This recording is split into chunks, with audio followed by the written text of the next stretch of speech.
Good afternoon. I'm Catherine Miller. I'm the acting PAO for the U.S. Attorney's Office for the Northern District of Texas, and we welcome you here this afternoon.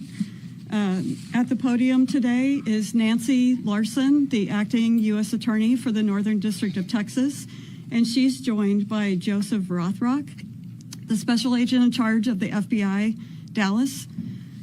With him is Marcos Charles, the Acting Executive Associate Director of ICE's Enforcement and Removal Operations. We also have Josh Johnson, the Acting Field Office Director, ERO Operations, Dallas Field Office.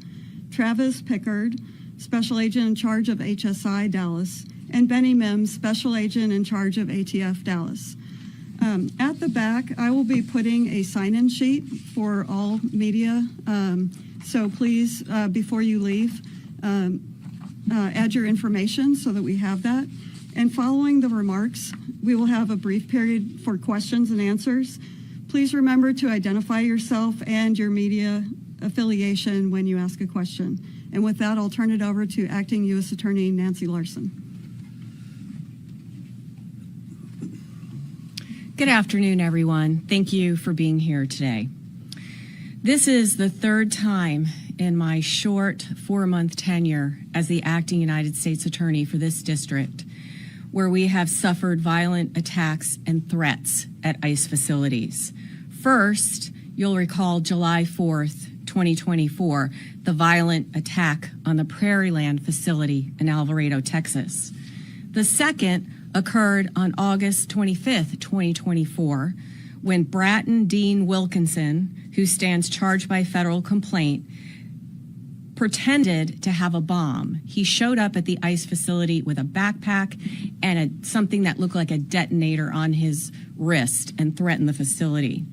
Third, of course, is yesterday's attack, September 24th, 2025, when the Dallas ICE facility was riddled with gunfire, costing the life of one detainee and injuring 2 other detainees critically.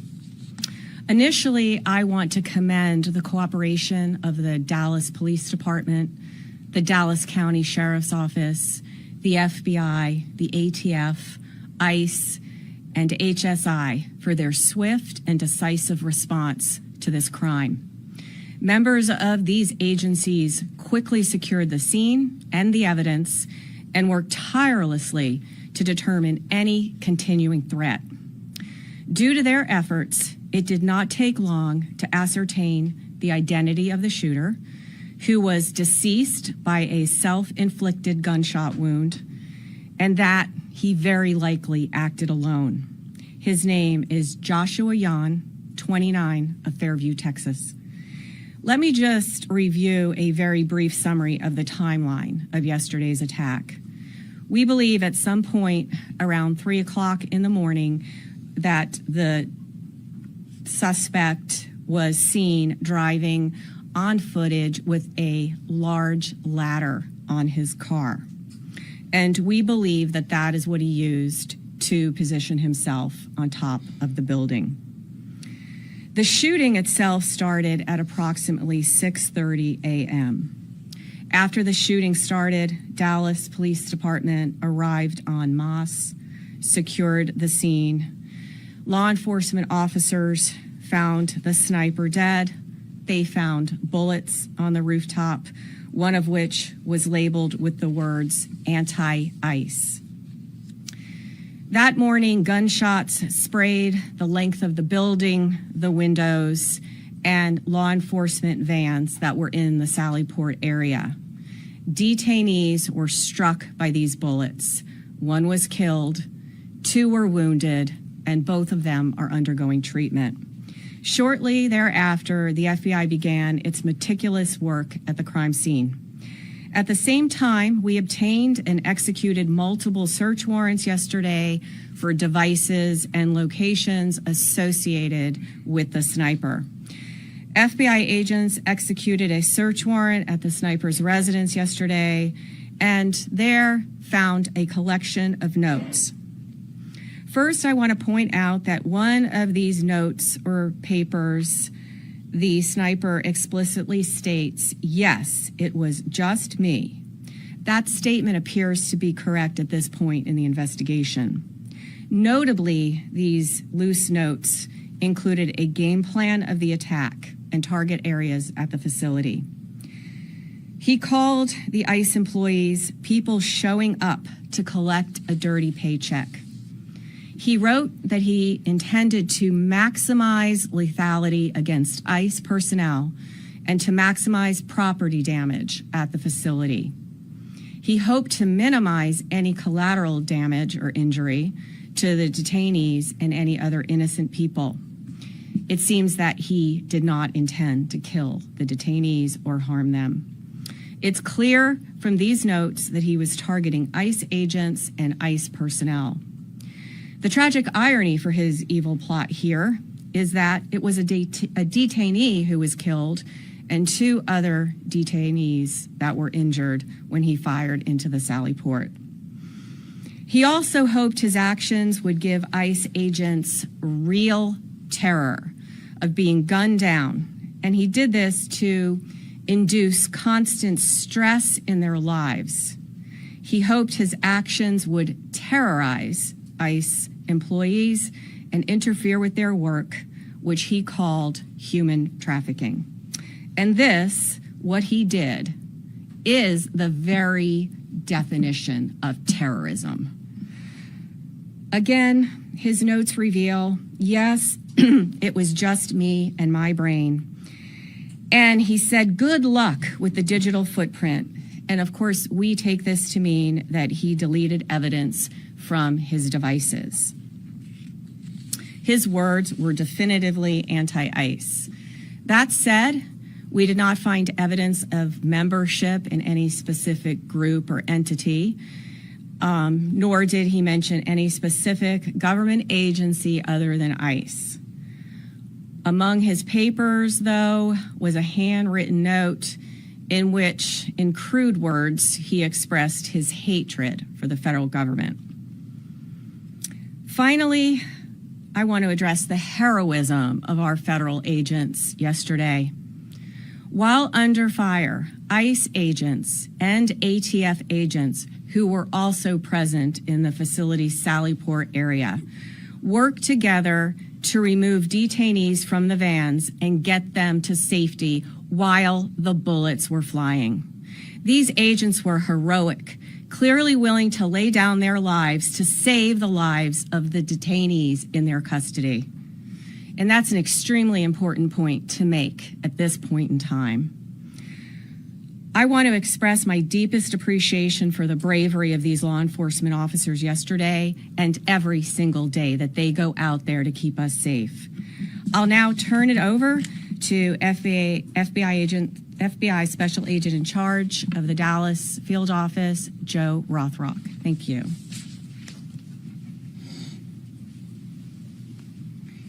Good afternoon. First, I'd like to start by thanking our acting United States Attorney, Nancy Larson, and her office for their support during this investigation. My name is Joe Rothrock, and I'm the Special Agent in charge of the FBI's Dallas Field Office. Yesterday morning, Joshua Yan carried out a targeted, ambush-style attack on law enforcement.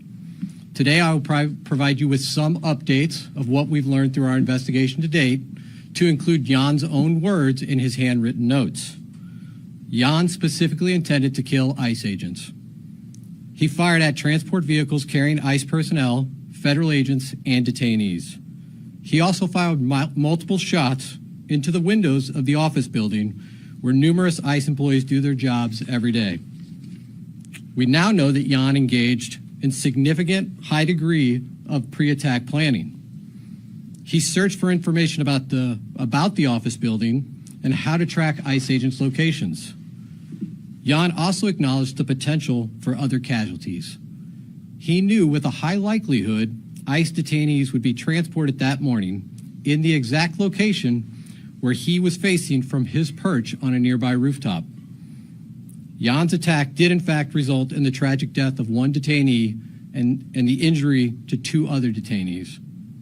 We have been able to confirm that Yan legally obtained an 8mm bolt-action rifle he used in the shooting in August of this year. Based on our investigation to date, we believe Jan acted alone, but I'll stress our investigation continues. This attack yet again underscores the dangers that law enforcement face daily. We continue to see an increased threats against law enforcement. This is the second attack in recent months on ICE facilities here in North Texas. I do want to take this opportunity to thank our law enforcement partners, some of whom are here with us today. When Jan began firing, agents from both ICE and the ATF put themselves in the line of fire to move individuals off the transportation vehicles in an attempt to protect and rescue those that were injured. I want to thank them for their bravery. The Dallas Police Department and the Dallas County Sheriff's Office also quickly responded to the scene without any hesitation and ran towards danger. Ultimately, they located the shooter, who was deceased by an apparent self-inflicted gunshot wound. I want to thank them for their prompt response and dedication to protecting and serving their communities. I also want to thank our partners that have assisted in this investigation. The Fairview Police Department, as well as our partners in Oklahoma, to include Bryant County Sheriff's Department, Durant Police Department, and Choctaw Nation Light Horse Police, as well as our personnel from San Antonio and Oklahoma City within the FBI that assisted. The FBI has dedicated its entire breadth of resources to ensure this investigation is completed thoroughly. The FBI stands with our law enforcement partners, and today we express that the attacks against law enforcement officers will not be tolerated. While we believe Jan acted alone, we are still asking that anyone with information about Jan or his activities report that to the FBI at 1-800-CALL-FBI or at www.fbi.gov/Dallas ERO shooting. And with that, I will turn it over to Director Charles. Good afternoon. My name is Marcos Charles. I am the ICE Executive Associate Director for Enforcement and Removal Operations. The attack on ICE's Dallas field office yesterday was tragic. And while our hearts and prayers are with the family of the detainees who were shot, the evidence is clear that this was intended as an assault on ICE personnel who come to work every day to do their job. Violent rhetoric has led to over 1,000% increase in assaults on ICE officers, and it has to stop. In contrast to those who would demonize our men and women, yesterday our brave officers ran back into danger, along with ATF, our partners, to save the detainees while shots were still being fired. Those ICE officers just showed the world who they really are. Law enforcement officers who want the best for our country. That's ICE, integrity, courage, excellence. They were willing to put their lives on the line to pull detainees out of the transport van to get them to safety.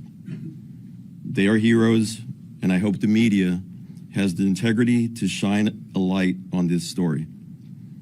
Enough is enough with the harmful lies and violent rhetoric. It has to stop.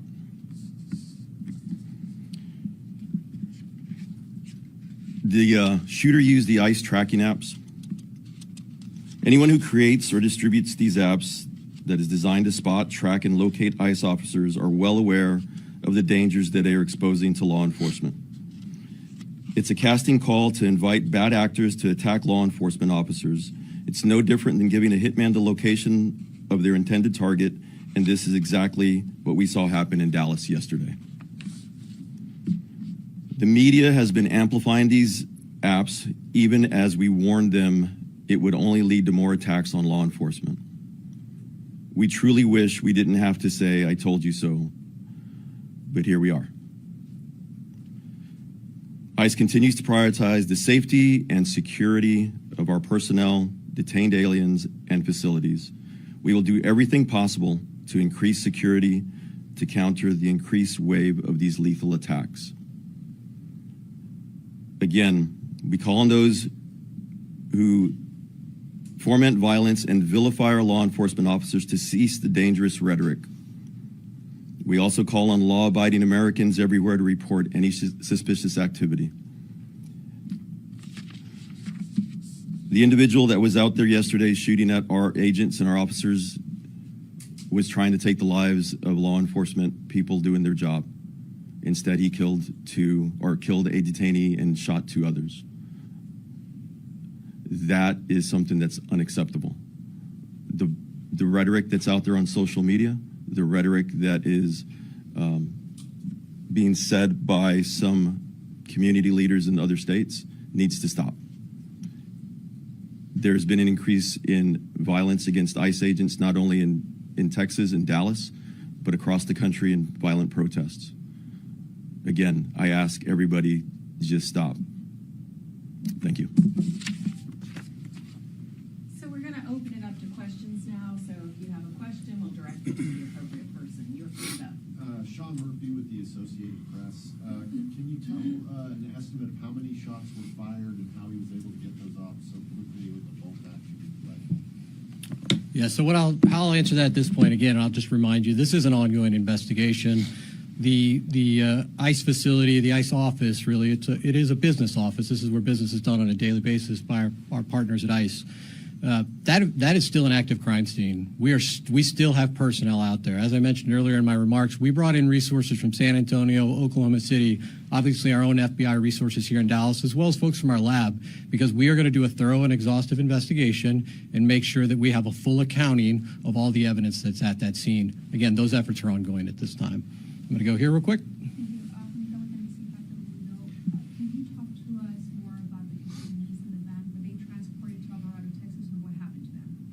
So you're referring to the detainees that were not injured? Correct. Yeah. And if you could give us an update on the ones that aren't injured, identities, nationalities. So I won't be providing any updates at this time on the identities of the detainees that were injured. ICE has a process from notifications to consulate and to next of kin. That process is ongoing, and so we'll defer to our ICE counterparts at some point to determine when it's the right time to release that information. The other detainees remain safe. They are victims as well of this violent crime, and they are people that we are actively interviewing as part of our investigation. Right here to the front. Matt Caldwell, Spring News.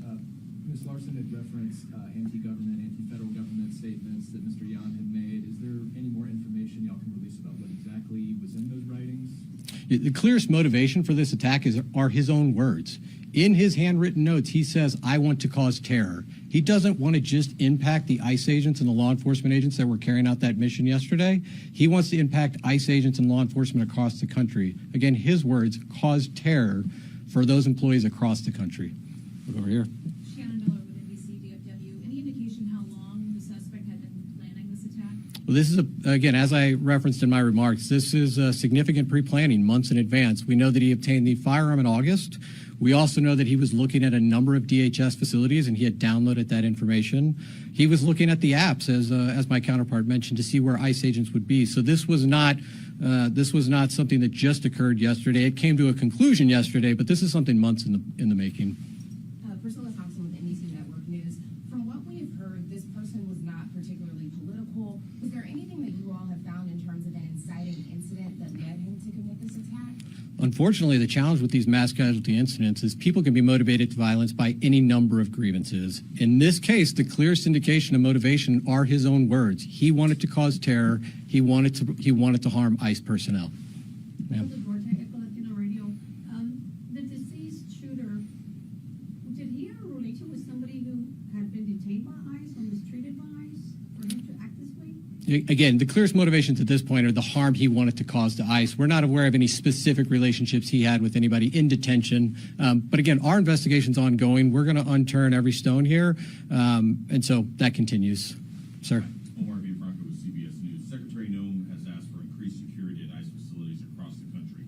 Can you say what is going to be done to harden these facilities to protect agents and detainees? So I cannot say what will be done by our partners at DHS to harden their facilities. What I can say, and I can draw upon just our recent experiences here in North Texas, is we've seen attacks now, 2 ambush-style attacks, where law enforcement was the target of individuals who did significant pre-planning and coordination to set up law enforcement, again, in an ambush-style attack.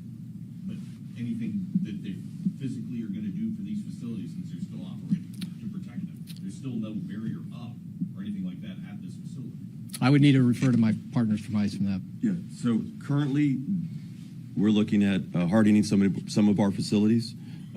Also, I don't want to give away any operational security as to how we're going to be doing that. But There are plans to harden some of our facilities.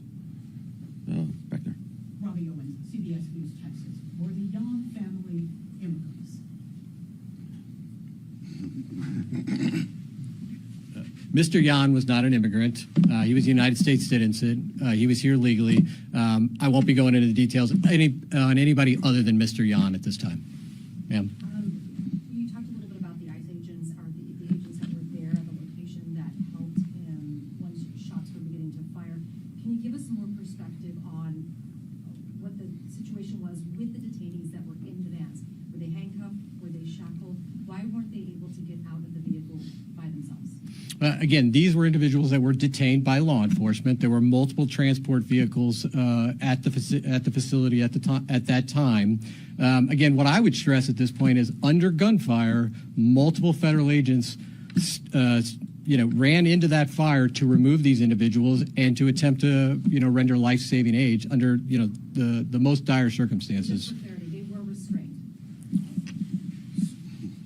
They were being, the individuals in the vans were being strained. It's a proper procedure for transport. The individuals that are brave men and women that went out there to go help and rescue were the ones that were injured and could not leave the van on their own. And we know that that's common, because we've seen obviously transports before. So we just wanted clarity to understand why they weren't able to leave on their own. The other individuals that were in the van were able to leave on their own. It was the ones that were injured were unable to exit the vehicle. Sir, you. Yeah. Have you guys gotten any cooperation from the suspect's family and this idea that the anti-government, federal government attitude was there? Have any family members expressed any signs that we knew that this was happening, or was this just all kept to the Back to you, sir. As is common in these investigations of mass casualty incidents, we are going to interview everybody we can identify that might have information about the motivations or who might have information about the pre-planning or who may have assisted in this attack. I won't be outlining every interview we conducted today, but we will be doing a thorough investigation. And again, one of the reasons we ask for additional information for the public is if there are those out there that had contact with Jan, we would like to hear from them, and we would like to gain an understanding of what their relationship was. I won't be going into details about other aspects of the investigation. Luke Larry on WFAA. Can you expand on why you believe that he acted alone here? And can you go into it all, any activity he may have had in online forums or communities that may have influenced his action? So again, the totality of our investigation includes interviews, canvassing areas, collecting surveillance video. We're certainly looking at his digital footprint online as well as digital devices. I'm not going to outline the details from every one of those. Again, his own words called out that he committed this act alone, and all the evidence we have to date would indicate that that's accurate. Alex with Fox 4 News. You mentioned that the ICE facility, I believe, is still an active crime scene. Can you talk about what will happen in the coming days with that facility? Are there detainees being held there? Have they all been taken away? Is it operational as an office? It is going to remain an active crime scene for some time. Again, we will be there as long as it takes to make sure that we've captured every piece of physical evidence.